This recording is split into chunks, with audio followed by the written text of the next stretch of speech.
12 ಗಂಟೆ ಆಗ್ತಾ ಇದ್ದಂತೆ ಕುಣಿದು ಕುಪ್ಪಳಿಸಿದ್ರು, ಪಟಾಕಿ ಸಿಡಿಸಿ ಸಂಭ್ರಮಿಸಿದ್ರು. ಪ್ರೈವೇಸಿ ಅನ್ನೋ ಪದಕ್ಕೆ ಕಪ್ಪು ಮಸಿ. ಯಾವ ರೀತಿ ಬೇಕಿದ್ರೂ ತೋರಿಸೋ ಸ್ವಾತಂತ್ರ್ಯವನ್ನ ಹೊಂದಿದಾರ?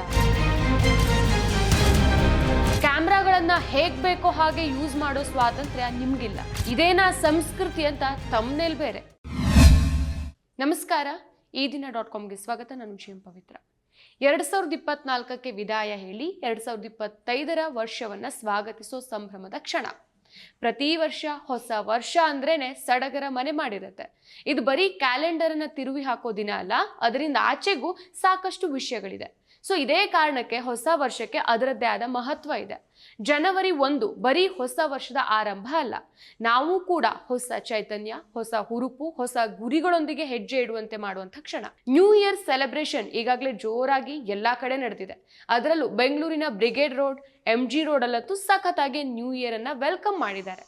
ಸೊ ಹಿಂದಿನ ವರ್ಷದಲ್ಲಿ ಆದಂಥ ನೋವುಗಳು, ಎದುರಾದ ಕಷ್ಟಗಳನ್ನ ಮರೆತು, ಮಾಡಿದ ತಪ್ಪುಗಳಿಂದ ಒಳ್ಳೆ ಪಾಠಗಳನ್ನ ಕಲಿತು ಜೀವನದಲ್ಲಿ ಹೊಸ ಹುರುಪು, ಉತ್ಸಾಹದೊಂದಿಗೆ ಮುಂದಡಿ ಇಡೋಕೆ ಇದು ಉತ್ತಮ ಕ್ಷಣ ಕೂಡ ಹೌದು. ಸೊ ಇದೇ ಕಾರಣದಿಂದ ಹೊಸ ವರ್ಷ ಅಂದ್ರೆ ಬರೀ ಕ್ಯಾಲೆಂಡರ್ ತಿರುವಿ ಹಾಕೋ ದಿನ ಅಲ್ಲ, ಇಲ್ಲಿಂದ ನಮ್ಮ ಬದುಕನ್ನು ಸಹ ಉತ್ತಮವಾದ ದಿಕ್ಕಿನತ್ತ ಕೊಂಡೊಯ್ಯೋ ಅವಕಾಶ ನಮ್ಮ ಕೈಯಲ್ಲೇ ಇರುತ್ತೆ. ಇದರ ಸದುಪಯೋಗ ಬಲು ಮುಖ್ಯ ಆಗತ್ತೆ. ಸೊ 2024ಕ್ಕೆ ವಿದಾಯ ಹೇಳಿದ ಜನ 12 ಗಂಟೆ ಆಗ್ತಾ ಇದ್ದಂತೆ ಕುಣಿದು ಕುಪ್ಪಳಿಸಿದ್ರು, ಪಟಾಕಿ ಸಿಡಿಸಿ ಸಂಭ್ರಮಿಸಿದ್ರು, ಪರಸ್ಪರ ಹೊಸ ವರ್ಷದ ಶುಭಾಶಯ ಕೋರಿದ್ರು. ಸೊ ನ್ಯೂ ಇಯರ್ ಸೆಲೆಬ್ರೇಷನ್ ಹಿನ್ನೆಲೆಯಲ್ಲಿ MG ರಸ್ತೆಯ ಪ್ರವೇಶ ದ್ವಾರ ಸಂಪೂರ್ಣ ಬಂದ್ ಆಗಿತ್ತು. ವಾಹನಗಳ ಓಡಾಟ ಸ್ಟಾಪ್ ಆಗಿತ್ತು. ಬ್ರಿಗೇಡ್ ರೋಡ್, ಚರ್ಚ್ ಸ್ಟ್ರೀಟ್ ಪ್ರವೇಶಿಸುವ ರಸ್ತೆಯನ್ನು ಕೂಡ ಬಂದ್ ಮಾಡಿದ್ರು.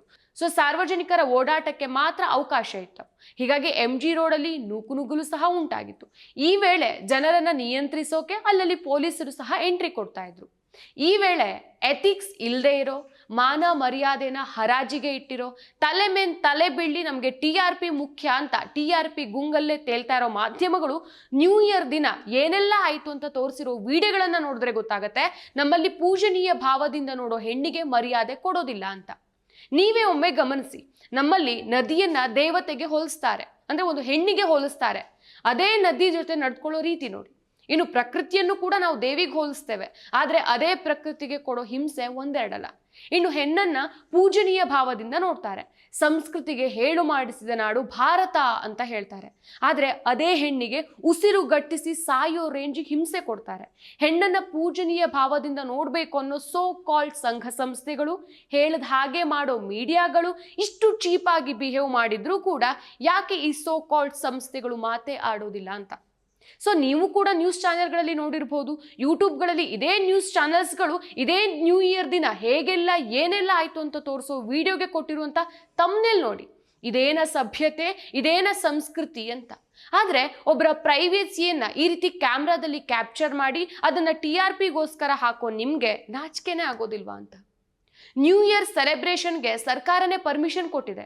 ಪರ್ಮಿಷನ್ ಕೊಟ್ಟಿದೆ ಅಂದ್ರೆ ಅದರ ಅರ್ಥ ಸೆಲೆಬ್ರೇಟ್ ಮಾಡಬಹುದು ಅಂತ. ಆದ್ರೆ ಈ ಮೀಡಿಯಾಗಳು ಆ ಸೆಲೆಬ್ರೇಷನ್ ಅನ್ನ ಕ್ಯಾಪ್ಚರ್ ಮಾಡಿ ಅದರಲ್ಲೂ ಝೂಮ್ ಹಾಕಿ ತೋರಿಸ್ತಿದ್ದಾರೆ. ಯಾವ ರೇಂಜಿಗೆ ಅಂತಂದ್ರೆ ಪ್ರೈವೇಸಿ ಅನ್ನೋ ಪದಕ್ಕೆ ಕಪ್ಪು ಮಸಿ ಬಳದು ಬಿಟ್ಟಿದ್ದಾರೆ ಮಾಧ್ಯಮಗಳು. ನೀವು ಯಾವ ರೀತಿ ಬಟ್ಟೆ ಹಾಕಿದ್ದೀರಾ, ನೀವು ಯಾವ ರೀತಿ ಕುಡಿದು ನಡ್ಕೊಂಡು ಹೋಗ್ತಿದ್ದೀರಾ, ತೂರಾಡ್ತಾ ಇದ್ದೀರೋ, ಬಾಯ್ ಫ್ರೆಂಡ್ ಜೊತೆ ಬಂದಿದ್ದೀರೋ ಅಥವಾ ಅಣ್ಣ ತಮ್ಮನ ಜೊತೆ ಬಂದಿರೋ, ಇದೆಲ್ಲದಕ್ಕೂ ಕೂಡ ಒಂದಿಷ್ಟು ನ್ಯೂಸ್ ಚಾನೆಲ್ಸ್ಗಳೇ ಉತ್ತರ ಕೊಡುತ್ತೆ. ಪ್ರೈಮ್ ಟೈಮ್ ನ್ಯೂಸ್ ಅಲ್ಲಿ ಅಯ್ಯೋ ಬೆಂಗಳೂರಲ್ಲಿ ಹಿಂಗಾಯ್ತು ಅಂತ ಗಂಟ್ಲು ಕಿತ್ತು ಹೋಗೋ ರೇಂಜಿಗೆ ಕಿರ್ಚ್ಕೊಳ್ತಾರೆ. ಆ ಯುವತಿ ನೀವು ಮಾಡ್ತಾ ಇರೋ ಶೂಟ್ಗೆ ಕಂಫರ್ಟಬಲ್ ಆಗಿದ್ದಾಳ ಇಲ್ವಾ ಅನ್ನೋದು ಇವ್ರಿಗೆ ಮುಖ್ಯನೇ ಇಲ್ಲ. ನಾವು ಅವರ ಪ್ರೈವೇಸಿಯನ್ನ ಹಾಳು ಮಾಡ್ತಾ ಇದೀವ ಅನ್ನೋದು ಇವ್ರಿಗೆ ಮುಖ್ಯನೇ ಅಲ್ಲ. ಇವರಿಗೆ TRP ಮುಖ್ಯ. ಆ ವಿಡಿಯೋಗಳನ್ನ ಅಟ್ಲೀಸ್ಟ್ ಬ್ಲರ್ ಮಾಡಾದ್ರೂ ತೋರಿಸ್ಬೇಕು ಅನ್ನೋ ಮಿನಿಮಮ್ ಕಾಮನ್ ಸೆನ್ಸ್ ಆಗಲಿ, ಮಿನಿಮಮ್ ಎಥಿಕ್ಸ್ ಕೂಡ ಇಲ್ಲದೆ ಇರುವಂಥ ಈ ಮಾಧ್ಯಮಗಳು ಇದ್ಯಾವುದನ್ನು ಸಹ ಇಟ್ಕೊಳ್ಳಿಲ್ಲ. ಸೊ ಎಷ್ಟೋ ಜನ ಯುವತಿಯರು ಡಾನ್ಸ್ ಮಾಡುವಾಗ ಇದೇ ಸೋ ಕಾಲ್ಡ್ ಮಾಧ್ಯಮಗಳು ಆಕೆಯನ್ನ ಝೂಮ್ ಮಾಡಿ ತೋರಿಸಿದ್ದಕ್ಕೆ ಆಕೆಗೆ ಮುಜುಗರ ಆಗ್ತಾ ಇದೆ. ಸೊ ಆ ವಿಡಿಯೋವನ್ನ ನೀವು ಕೂಡ ನೋಡಿರ್ಬಹುದು. ನನ್ನನ್ನ ಕ್ಯಾಮ್ರಾದಲ್ಲಿ ತೋರಿಸಬೇಡ ಅಂತ ಯುವತಿಯೊಬ್ಳು ಬಾಯ್ ಬಿಟ್ಟು ಹೇಳಿದಾಳೆ. ಅಷ್ಟೇ ಅಲ್ಲ, ಎಷ್ಟೋ ಜನ ಯುವತಿಯರು ಮುಖ ಮುಚ್ಕೊಂಡು ಹೋಗ್ತಿದ್ದಾಳೆ. ಆಗ್ಲೇ ಅವಳ ಮುಖಕ್ಕೆ ಮತ್ತು ಝೂಮ್ ಹಾಕಿ ತೋರಿಸ್ತಿದ್ದಾರೆ. ಯಾಕೆ ಬೇಕಿದೆಲ್ಲ ನಿಮ್ಗೆ? ಅಂದ್ರೆ ಯಾರಿಗೂ ಅವ್ರದೇ ಆದಂತ ಸ್ವಾತಂತ್ರ್ಯ ಇರೋದೇ ಇಲ್ವಾ? ಪ್ರೈವೇಸಿ ಇರೋದೇ ಇಲ್ಲ?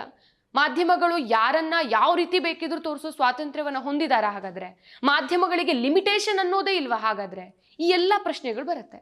ಮಾಧ್ಯಮಗಳು ತೋರಿಸೋ ವಿಡಿಯೋಗಳಿಗೆ ಲಗಾಮೇ ಇಲ್ವಾ? ಅಲ್ಲಿ ಸೆಲೆಬ್ರೇಷನ್ ಮಾಡೋಕೆ ಅವಕಾಶ ಇದೆ ಅನ್ನೋ ಕಾರಣಕ್ಕೆ ತಾನೇ ಅವ್ರು ಹೋಗ್ತಾ ಇರೋದು.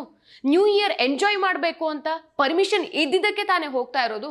ಹೀಗಿದ್ದಾಗ ನಿಮ್ಮ ಕ್ಯಾಮ್ರಾಗಳನ್ನ ಹೇಗ್ ಬೇಕೋ ಹಾಗೆ ಯೂಸ್ ಮಾಡೋ ಸ್ವಾತಂತ್ರ್ಯ ನಿಮಗಿಲ್ಲ. ಮಾಧ್ಯಮಗಳಿಗೂ ಸಹ ಒಂದಿಷ್ಟು ಎಥಿಕ್ಸ್, ಕಾಮನ್ ಸೆನ್ಸ್ ಅಂತ ಇದ್ದೇ ಇರುತ್ತೆ. ಸೊ ಕುಡಿದ ಮತ್ತಿನಲ್ಲಿ ತೇಲಾಡಿದ ಯುವತಿ ಅಂತ ತಮ್ನೇಲು. ಯಾಕೆ ಭಾರತದಲ್ಲಿ ಮದ್ಯಪಾನ ಏನಾದ್ರೂ ನಿಷೇಧ ಆಗಿದ್ಯಾ, ಅಥವಾ ಹೆಣ್ಮಕ್ಳು ಕುಡಿಬಾರ್ದು ಅಂತ ಕಾನೂನು ಏನಾದ್ರೂ ಮಾಡಿದಾರಾ? ಇಲ್ಲ ಅಲ್ವಾ. ಎಲ್ರಿಗೂ ಅವರದ್ದೇ ಆದಂತ ಸ್ವಾತಂತ್ರ್ಯ ಇದೆ. ಇದು ಅವರವರ ಪರ್ಸನಲ್ ವಿಚಾರ. ಝೂಮ್ ಮಾಡಿ ಮಾಡಿ ತೋರಿಸಿದಿರಲ್ವಾ, ಅವರ ಖಾಸಗಿತನಕ್ಕೆ ಧಕ್ಕೆ ಆಗತ್ತೆ ಅನ್ನೋ ಮಿನಿಮಮ್ ಕಾಮನ್ ಸೆನ್ಸ್ ನಿಮ್ಗಿಲ್ವಾಗೋಯ್ತಾ? ಇನ್ನೊಬ್ಬರ ಖಾಸಗಿತನಕ್ಕೆ ಧಕ್ಕೆ ತರಬಾರ್ದು ಅನ್ನೋ ಕಾನೂನು ನಮ್ಮ ಭಾರತದಲ್ಲಿ ಇದೆ.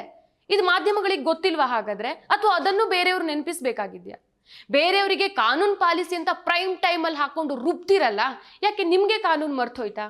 ಈಗ ಇನ್ನೊಂದಿಷ್ಟು ಜನ ಹೇಳ್ತಾರೆ ಹೆಣ್ಮಕ್ಳು ಕಂಟ್ರೋಲ್ನಲ್ಲಿರಬೇಕು ಅಂತ.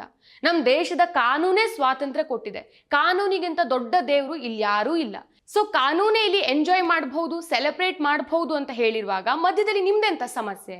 ಇಲ್ಲ ನಿಮಗೆ ರೆಕಾರ್ಡ್ ಮಾಡಲೇಬೇಕು ಅಂತ ಇದ್ರೆ ಒಳ್ಳೊಳ್ಳೆದನ್ನ ಟೆಲಿಕಾಸ್ಟ್ ಮಾಡಿ ಅಲ್ಲ. ಸ್ವಾತಂತ್ರ್ಯಕ್ಕೆ ಅಡ್ಡಿಯಾಗದೇ ಇರೋ ರೀತಿ ಟೆಲಿಕಾಸ್ಟ್ ಮಾಡಿ. ಅದನ್ನ ಬಿಟ್ಟು ಸ್ವಾತಂತ್ರ್ಯವನ್ನ ಕಸ್ಕೊಳ್ಳೋ ಕೆಲಸ ಮಾಡ್ಲಿಕ್ಕೆ ಹೋಗ್ಬೇಡಿ. ಆದ್ರೆ ಅಟ್ಲೀಸ್ಟ್ ಖಾಸಗಿತನಕ್ಕೆ ಧಕ್ಕೆ ಆಗದೆ ಇರೋ ರೀತಿ ವಿಡಿಯೋಗಳನ್ನ ಬ್ಲರ್ ಮಾಡಿ ಆದ್ರೂ ಹಾಕ್ಬೋದಿತ್ತು. ಒಂದು ಹುಡುಗಿ ಶಾರ್ಟ್ ಡ್ರೆಸ್ ಹಾಕೊಂಡಿರ್ತಾರೆ, ಅಲ್ಲಲ್ಲೇ ಕೂತಿರ್ತಾರೆ, ಅದನ್ನು ಸಹ ನಿಮಗೆ ತೋರಿಸ್ಬೇಕಾ? ನಾಳೆ ನಿಮ್ಮನೆ ಹೆಣ್ಮಕ್ಳು ಇದೇ ರೀತಿ ಇದ್ದಾಗ ಇನ್ನೊಬ್ಬ ವ್ಯಕ್ತಿ ಯಾರೋ ಬಂದು ಟೆಲಿಕಾಸ್ಟ್ ಮಾಡ್ತಾನೆ, ಆಗ ನೀವು ಅದನ್ನ ನೋಡ್ಕೊಂಡು ಎಂಜಾಯ್ ಮಾಡ್ತೀರಾ? ನ್ಯೂ ಇಯರ್ ಬಂದ್ರೆ ಸಾಕು ಕ್ಯಾಮ್ರಾ ತಗೊಂಡು ಹೋಗೋದು. ಅಲ್ಲಿರೋ ಒಳ್ಳೊಳ್ಳೆ ವಿಚಾರಗಳನ್ನ ಇವ್ರಿಗೆ ಬೇಕಾಗೇ ಇಲ್ಲ. ಬದಲಿಗೆ ಹೆಣ್ಮಕ್ಳು ಯಾವ ರೀತಿ ಬಟ್ಟೆ ಹಾಕಿದ್ದಾರೆ, ಕುಡ್ಕೊಂಡು ಹೇಗೆ ತೂರಾಡ್ತಿದ್ದಾರೆ ಅನ್ನೋದನ್ನೇ ತೋರಿಸೋದೇ ಈ ಮಾಧ್ಯಮಗಳ ಧ್ಯೇಯ ಅನ್ನೋ ರೀತಿ ಆಗೋಗ್ಬಿಟ್ಟಿದೆ. ಇಲ್ಲಿ ಮತ್ತೊಂದಂತಂದ್ರೆ, ಇಲ್ಲಿ ಮಾಧ್ಯಮಗಳ ಸಮಸ್ಯೆ ಏನು ಅಂತಂದ್ರೆ ಯುವಕರು ಕುಡಿದಿದ್ದಾರಾ ಅನ್ನೋದಲ್ಲ, ಯುವತಿಯರು ಕುಡ್ದಿದ್ದಾರೆ ಅನ್ನೋದಾಗೋಗ್ಬಿಟ್ಟಿದೆ. ಅದಕ್ಕೆ ಇದೇನಾ ಸಭ್ಯತೆ, ಇದೇನಾ ಸಂಸ್ಕೃತಿ ಅಂತ ತಮ್ನೆಲ್ ಬೇರೆ ಕೊಟ್ಟಿದ್ದಾರೆ. ಯಾಕೆ ಸಂಸ್ಕೃತಿ ಕಾಪಾಡೋದು ಬರೀ ಹೆಣ್ಮಕ್ಳ ಕೆಲಸ ಮಾತ್ರನಾ, ಅಥವಾ ಹೆಣ್ಮಕ್ಳು ಏನಾದ್ರೂ ಸಂಸ್ಕೃತಿ ಕಾಪಾಡೋದನ್ನ ಗುತ್ತಿಗೆಗೆ ತಗೊಂಡಿದ್ದಾರಾ? ಯಾಕೆ ನೀವು ಕುಡಿತೀರಾ, ಕುಣಿತೀರಾ, ಎಂಜಾಯ್ ಮಾಡ್ತೀರಾ, ಆದ್ರೆ ಹೆಣ್ಮಕ್ಳು ಕುಣಿದ್ರೆ ಮಾತ್ರ ನಿಮ್ಗೆ ಸಮಸ್ಯೆ ಆಗ್ಬಿಡತ್ತಲ್ವಾ? ಅವಕಾಶ ಇದೆ. ನೀವೆಲ್ಲ ಯಾರು ಅದನ್ನ ಮಾಡಬೇಡಿ ಅಂತ ಹೇಳೋದಕ್ಕೆ? ನೀವೆಲ್ಲ ಯಾಕೆ ಬಂದು ಹೆಣ್ಮಕ್ಳಿಗೆ ಕಡಿವಾಣ ಹಾಕ್ತಿದ್ದೀರಾ? ಇಲ್ಲಿ ಎಲ್ಲಿಯೂ ಸಹ ಕಾನೂನು ಉಲ್ಲಂಘನೆ ಆಗಿಲ್ಲ. ಕಾನೂನು ಉಲ್ಲಂಘನೆ ಆಗಿದ್ರೆ ಮಾತಾಡಿ. ಅದನ್ನ ಬಿಟ್ಟು ಕುಡಿದು ತೂರಾಡ್ತಿದ್ದಾರೆ ಅಂತ ಹಾಕೋದು ಮಾಧ್ಯಮದ ಎಥಿಕ್ಸ್ ಅಲ್ಲವೇ ಅಲ್ಲ. ಸೊ ಕುಡಿಯೋದು ತಪ್ಪು ಅಂತ ಹೇಳೋದಾದ್ರೆ ಗಂಡಸರು ಕುಡಿಯೋದು ತಪ್ಪೆ, ಕುಡಿದು ತೂರಾಡೋದು ತಪ್ಪು ಅನ್ನೋದಾದ್ರೆ ಗಂಡಸರು ಹಾಗೆ ಮಾಡೋದು ಸಹ ತಪ್ಪೆ ಅಲ್ವಾ? ಗಂಡಸರು ಮಾಡೋದು ಸೆಲೆಬ್ರೇಷನ್, ಹುಡುಗಿರು ಮಾಡಿದ್ರೆ ಸಮಾಜದ ಅಧೋಗತಿ ಅನ್ನುವಂತೆ ತೋರಿಸಿರುವಂತಹ ಮಾಧ್ಯಮಗಳು ತಮ್ಮೊಳಗೆ ತುಂಬಿರುವ ಪಿತೃ ಪ್ರಧಾನ ಸಮಾಜವನ್ನ ಎತ್ತು ತೋರಿಸಿದ್ದಾರೆ. ಸಮಾಜದಲ್ಲಿರುವ ಪಿತೃ ಪ್ರಧಾನ ವ್ಯವಸ್ಥೆಯನ್ನ ತೋರಿಸಿ ಗುಣಪಡಿಸಬೇಕಾದಂತ ಮಾಧ್ಯಮಗಳು ತಾವೇ ಪಿತೃ ಪ್ರಧಾನವಾಗಿ ತುಂಬಿಕೊಂಡಿರೋದು ನಿಜವಾದ ಅಧೋಗತಿಯೇ ಹೊರತು ಹೆಣ್ಮಕ್ಳು ಸೆಲೆಬ್ರೇಷನ್ ಮಾಡಿರೋದಲ್ಲ. ಮತ್ತಷ್ಟು ವಿಶೇಷ ವಿಡಿಯೋಗಳನ್ನು ನೋಡಲು ಮತ್ತು ಹೊಸ ವಿಡಿಯೋಗಳ ಬಗ್ಗೆ ತಿಳಿಯಲು ಈ ದಿನ .com ಯೂಟ್ಯೂಬ್ ಚಾನೆಲ್ ಸಬ್ಸ್ಕ್ರೈಬ್ ಮಾಡಿ ಮತ್ತು ಬೆಲ್ ಐಕಾನ್ ಕ್ಲಿಕ್ ಮಾಡಿ.